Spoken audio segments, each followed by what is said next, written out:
See, I'm looking through this window of life and it's all black because it's clouded with a mist of pain, hurt, and lack. They say we get our fair share, but I've got more than that. So if it's your share I've got, you can have this all back. I got plenty of memories that's adding to my misery. I see people, I think of everything they did to me. All they hurt and they lies and broken promises. I spent most of my life not really knowing what a promise is. No life raft, no matter how deep the drama gets. It's up to my nose and I think that I'm going to drown in it. This is for experts. Where's the drama for novices? Seems like everybody but me is getting prosperous. Money getting lower, but debt still rising. These bill collectors keep calling, I'm still hiding. I lost my mind, can you please help me find it? It went away the exact same time my last dime went. Nothing is working, man, why am I still trying? Seems like every time I look around, somebody's dying. And I just want to break stuff in all defiance. I'm left screaming, what's the meaning, man? I can't define it. Man, this pain is just making my brain spin. My only question when I pray is, when does this pain end? God, when does this pain end? Lord, when does this pain end? Man, I wonder what it feels like after the pain, after the hurt and the scars and the tears and the shame. Just feels like this misery just won't go away. I'm only seeing dark nights. I want the light of the day. Man, I wonder what it feels like after the pain, after the hurt and the scars and the tears and the shame. Just feels like this misery just won't go away. I'm only seeing dark nights. I want the light of the day. These dark clouds have been here for the longest. The silver lining to my dark cloud has been tarnished. It's always been night in my life, never the morning. These times are killing me. I can see him building my coffin with nail after nail. I'm seeing hell after hell. A bunch of folks on welfare, but none of them are faring well. It's supposed to get better, but I can never tell. It's like my body is free, but man, my mind, it's in a cell with no bail or parole. I'm doing 40 to death. This ain't 40 to life, because I don't have no life left. The pressure of life is just compressing on my chest. Heard the devil's a thief. He needs up to steal my last breath. What the heck?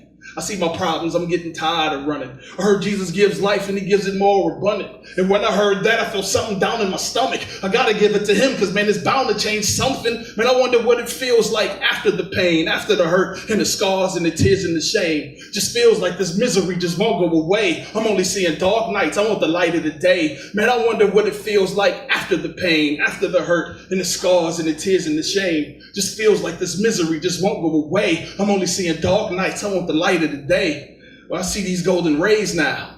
And what's that? That's the light of the Lord, and it's pushing the night back. Got the king with me now. So now when I fight back, I got the Lord's anointing on me every time I strike back. So now anger can't hold me. Problems, they don't control me. Frustrations, yeah, they come in my life, but they don't mold me. I feel his arms coming down to console me. So even when I'm alone, I no longer feel lonely. I feel his love and his joy and his peace. I'm seeing victory in places I saw defeat. The burdens of pain, tight grip has been released.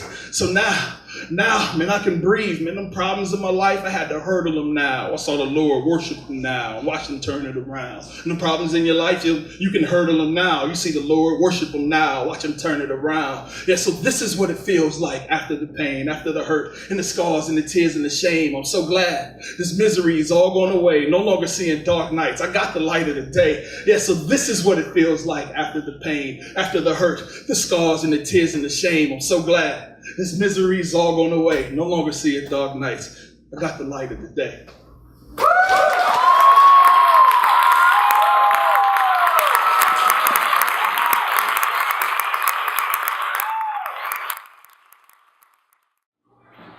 This is my story from head to toe. Now, off the top of my head, my memory is a bit hairy. I was 17 when I browsed church for the first time, and it was really kind of scary. My jaw dropped, tongue tied, lips quenched, and I, walking in from the outside, my ears can hear singing and the pastor preaching. And taking a seat, I heard this weird thing you Christians call preaching.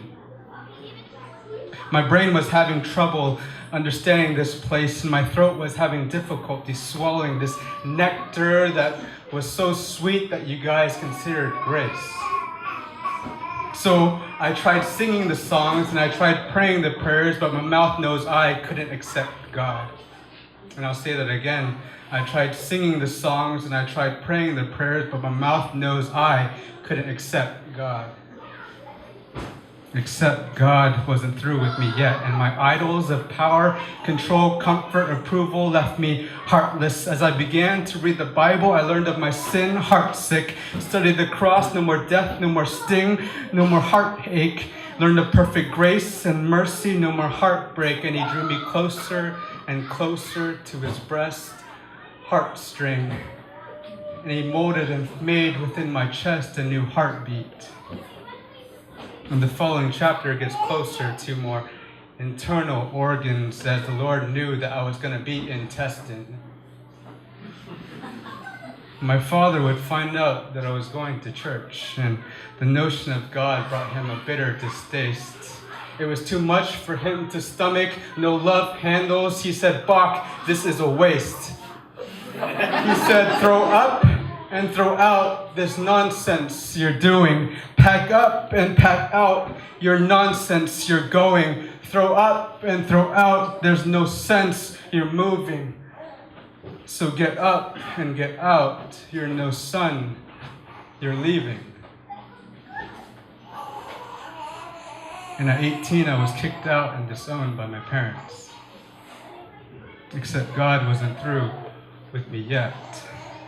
And though my parents said, "Depart from me, I never knew you," and Jesus says, "Beloved, I will run to you, for I've always known you." And this is the truth that goes often unspoken, that our God runs to us in our most prodigal of moments. And the God who became man in the most unlikely of fashion would be the God on the cross with the most humble compassion.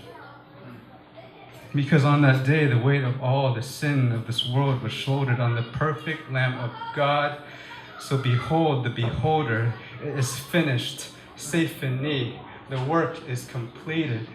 The empty cross and the empty grave proves that death was defeated. So now he says to me, "Reach up and reach out. You're my own. You are blessed here.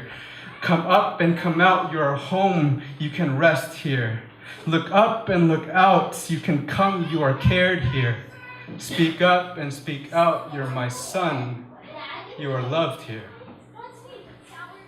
So from head to toe, my story isn't really my story at all, but my story is my story with my Father, who gave me his all.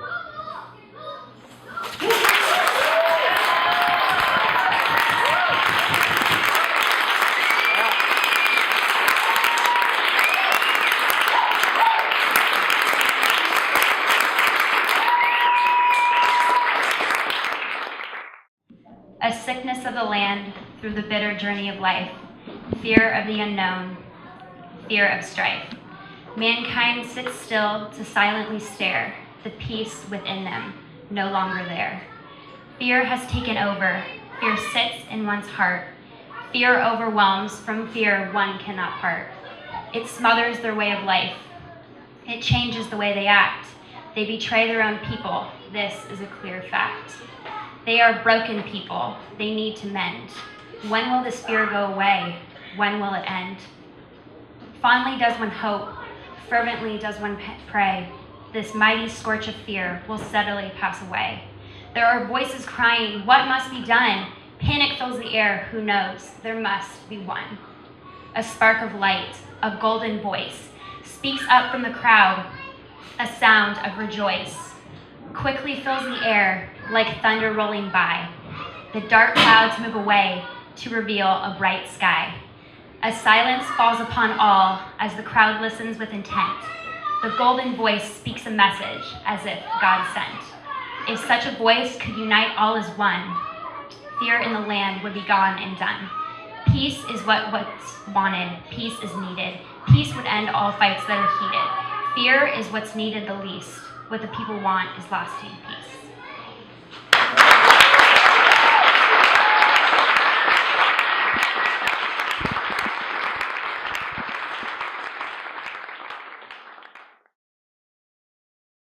When I say garden, you say, just kidding. Okay. All right, so this is something I actually wrote last night, and it's really my testimony in a spoken word kind of rap peace. Many of you know me, many of you don't, but I got saved here in Garden City, and there was things I was doing before I was a Christian, and God just came, intervened in my life, and radically changed me, and this is what that's about. You want to hold it? Is that better? You gotta at least just get a little closer. Okay. It's my first time performing too. First time!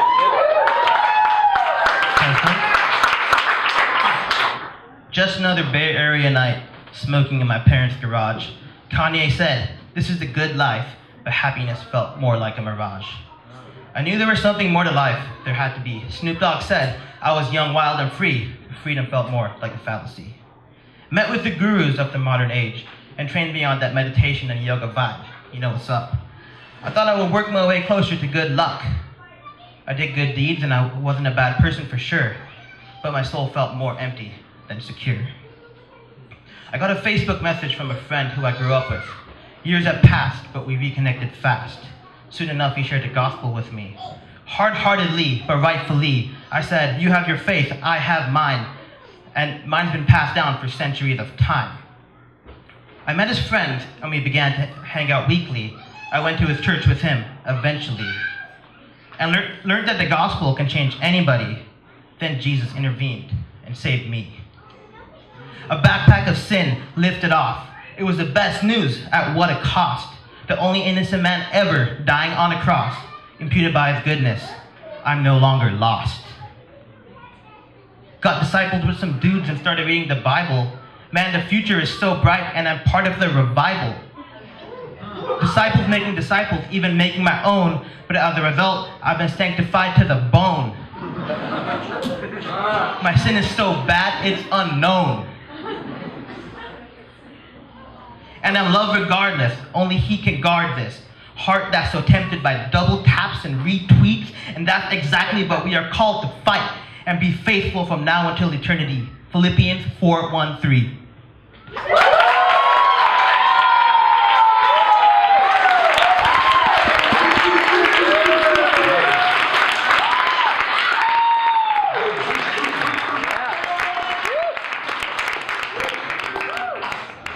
I think we should all come up with a testimony in that format.